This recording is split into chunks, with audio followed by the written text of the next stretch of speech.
E aí pessoal, tudo bem? Tudo certo? Eu espero que sim. Gurizada, no dia de hoje eu estou trazendo para vocês um vídeo, para falar um pouquinho do conteúdo referente à Amazônia a partir do jogo Shadow of the Tomb Raider. Esse jogo, nós temos a protagonista Lara Croft, que está se aventurando então pela América Latina, mais precisamente na floresta amazônica no Peru, né?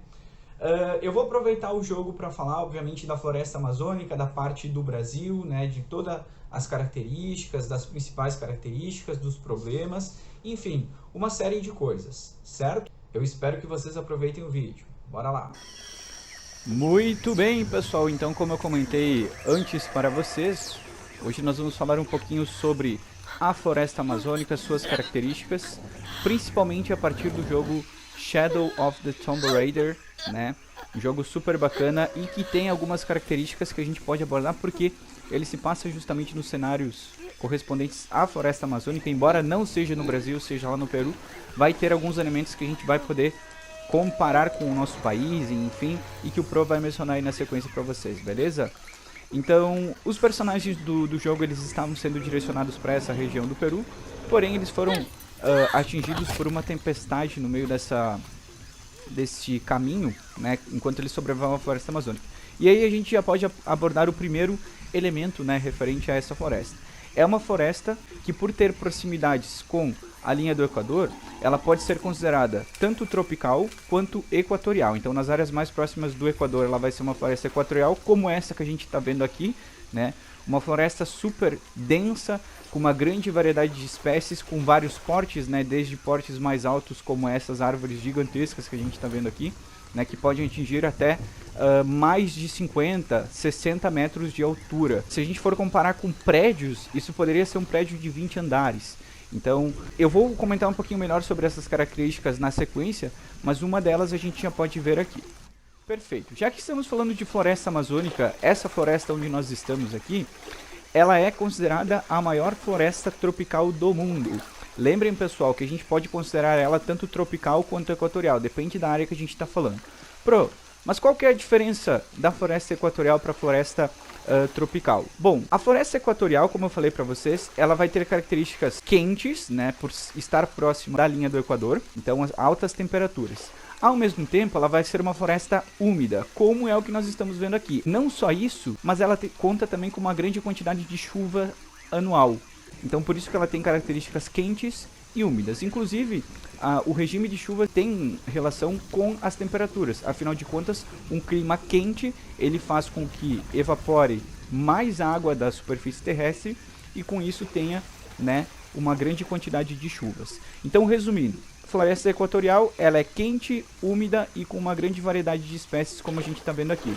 A floresta tropical, por sua vez, ela vai ter características bem parecidas, então ela vai ser quente e úmida, porém a variedade de espécies não é tão grande como essa que a gente está vendo aqui. Tá, nós temos uma variedade um pouco menor de espécies e ao mesmo tempo ela vai ter temperaturas um pouco mais baixas por conta dessa comparação, né, que o Prof fez antes, com a proximidade com a linha do Equador. Então, por elas, o clima tropical ser um pouco mais distante da linha do Equador do que o clima equatorial, ele vai ter características climáticas um pouco inferiores, né, em termos de temperatura. Não significa que é frio, só que é um pouco inferior em termos de temperatura. A floresta amazônica, como eu estava comentando antes, é a maior floresta tropical do mundo. Ela abrange um total de mais de 6 milhões de quilômetros quadrados, então ela é bem extensa mesmo. Ela está presente em 9 países ao mesmo tempo. São esses países, então, a Bolívia, o nosso país, o Brasil, a Colômbia, o Equador, a Guiana Francesa, a Guiana, o Peru, o Suriname e a Venezuela. O Peru, inclusive, é onde se passa o cenário desse jogo aqui, né? Onde o avião dos personagens acabou caindo, né, no meio da floresta.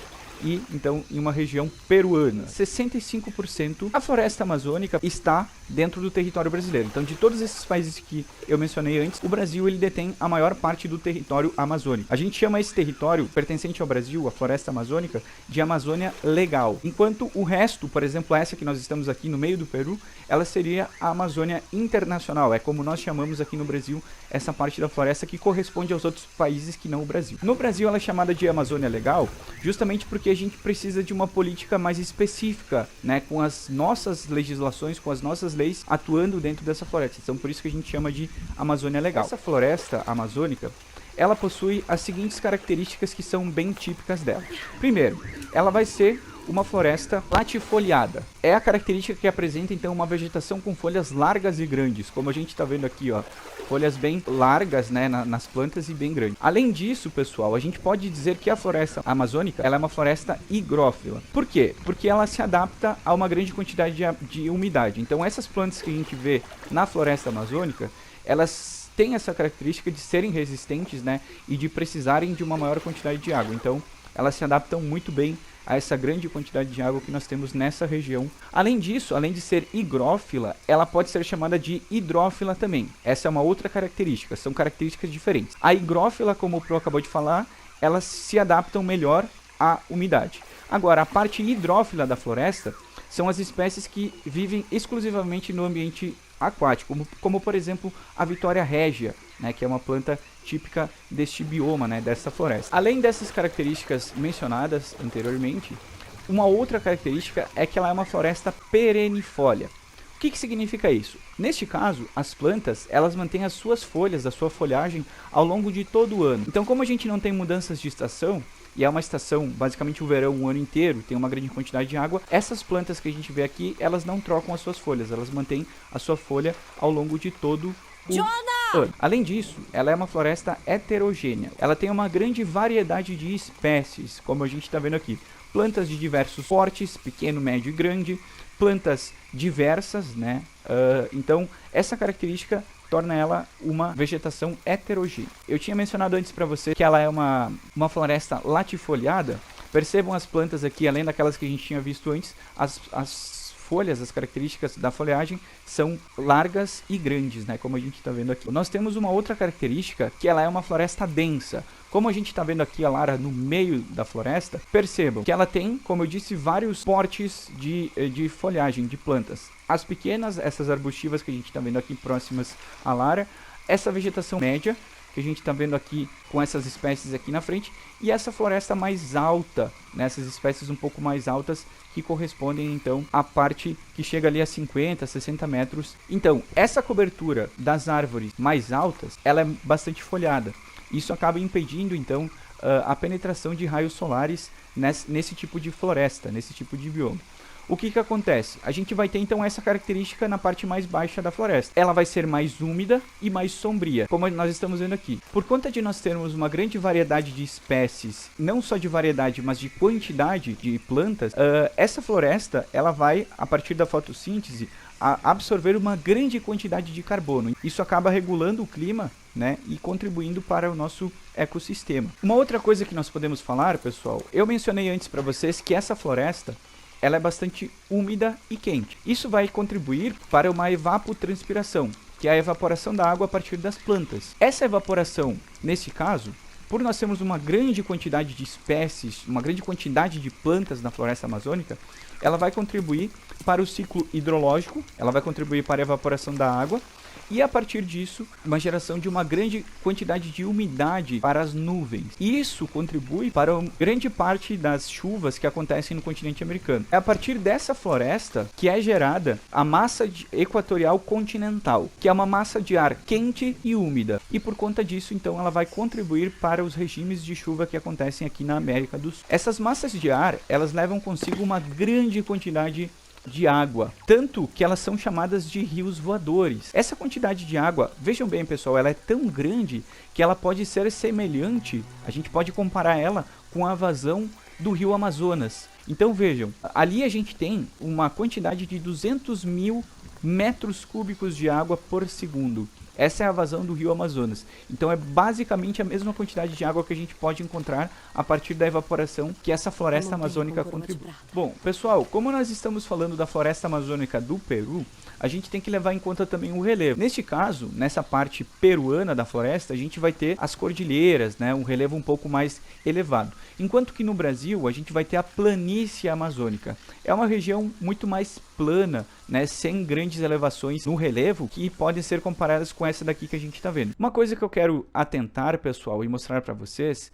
é justamente esse grande rio que a gente consegue visualizar, então, aqui na nossa paisagem do jogo. Primeiramente, como eu falei para vocês antes, essa floresta ela gera uma grande quantidade de umidade, não só pelas plantas, mas também pelos recursos hídricos que a gente tem. Uma grande variedade de rios, e rios bastante grandes em termos de quantidade de água. Isso se dá também, pessoal, porque as chuvas nessa região são constantes. Isso abastece as nascentes e acaba então contribuindo para os rios terem essa característica de serem rios grandes, né, com grande quantidade de água. Já que nós mencionamos esse fator de ter uma grande quantidade de água, uma informação que nós podemos tirar disso, pessoal, é que a floresta amazônica, ela conta com 20% da reserva mundial de água doce. Então, de toda a água doce que existe no mundo, 20% dessa água estão presentes aqui nessa região da floresta amazônica.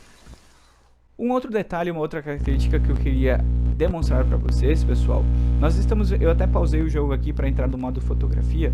Nós estamos vendo aqui, por exemplo, alguns pássaros voando, né, algumas espécies de pássaros.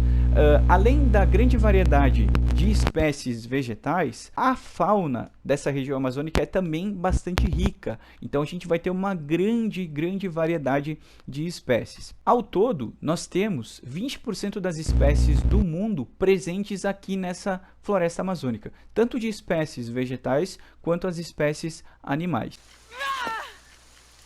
Bom, pessoal, muitas dessas espécies, tanto de animais quanto vegetais, né, da fauna e da flora amazônica, elas estão presentes apenas aqui no nosso território. Isso corresponde, pessoal, só para a gente ter uma noção em números, em termos de animais, né, ao todo a gente tem mais de 30 milhões de espécies de animais vivendo nessa floresta, né, de várias espécies diferenciadas. Em termos de árvores, né, de flora, a floresta amazônica conta com 2.500 espécies diferentes de árvores, e isso corresponde a 1/3 das espécies do mundo, certo? Então a gente consegue encontrar 1/3 das espécies do mundo de vegetação, de fauna e flora somente aqui na floresta amazônica. Muitas dessas espécies animais e vegetais que eu estava mencionando antes, elas estão presentes apenas na floresta amazônica. A gente chama esse conceito de espécies endêmicas, que são aquelas espécies que são típicas, são características de apenas um local,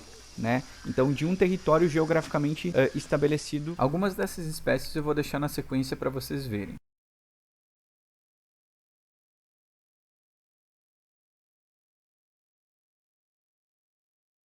Ao nos referirmos sobre a flora da floresta amazônica, nós podemos dizer que muitas das espécies vegetais podem ser utilizadas para fins medicinais. Nós podemos dizer que a floresta amazônica é uma biblioteca de medicamentos naturais, né? Porque dentro dessa floresta, como eu mencionei, nós podemos utilizar várias dessas espécies para fins medicinais. Por meio dela, a gente consegue encontrar diferentes princípios ativos que podem ser utilizados tanto em remédios, quanto podem ser utilizados também de maneira natural para a cura de várias doenças. Tanto é, pessoal, que o próprio jogo se preocupou em colocar essa dinâmica. Vejam que a gente tem alguma espécie aqui de planta que pode ser coletada, né? Nesse caso a gente está falando do coloral, que é uma planta que na dinâmica do jogo aqui ela pode ser utilizada para a cura, né, da personagem. Quando ela sofre uma queda, sofre algum dano, ela pode utilizar então essa planta como uma cura. Mesmo que nós tenhamos falado até aqui das belezas encontradas neste bioma, nós precisamos falar também da parte triste, né, a parte que nos toca. A floresta amazônica vem sendo afetada drasticamente pela ação do ser humano. Estima-se que o ser humano ele vem contribuindo para um avanço 1000 vezes mais rápido da devastação da biodiversidade global. E aqui nós estamos falando e nos referindo também à nossa querida floresta amazônica. Os principais problemas que nós podemos encontrar, a devastação da floresta a partir do desmatamento e das queimadas. Neste caso, pessoal, o principal foco, objetivo, a partir do desmatamento e das queimadas, é dar espaço para os campos de pastagem de gado. Além dos problemas voltados ao desmatamento, a gente vai ter também um outro fator que acaba causando bastante problemas na floresta amazônica, que é a biopirataria. A biopirataria consiste na captura de espécies de origem animal ou vegetal, ou mesmo na obtenção de matérias-primas fornecidas por esses animais ou por essas plantas para o seu posterior comércio de maneira ilegal, né? Então a biopirataria ela vem afetando bastante a biodiversidade da Amazônia, contribuindo para um avanço da devastação de várias espécies, muitas vezes até contribuindo para a extinção dessas espécies.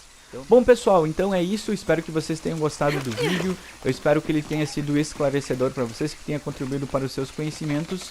Eu vou ficando por aqui, um abraço para todos e todas vocês e até a próxima. Tchau, tchau.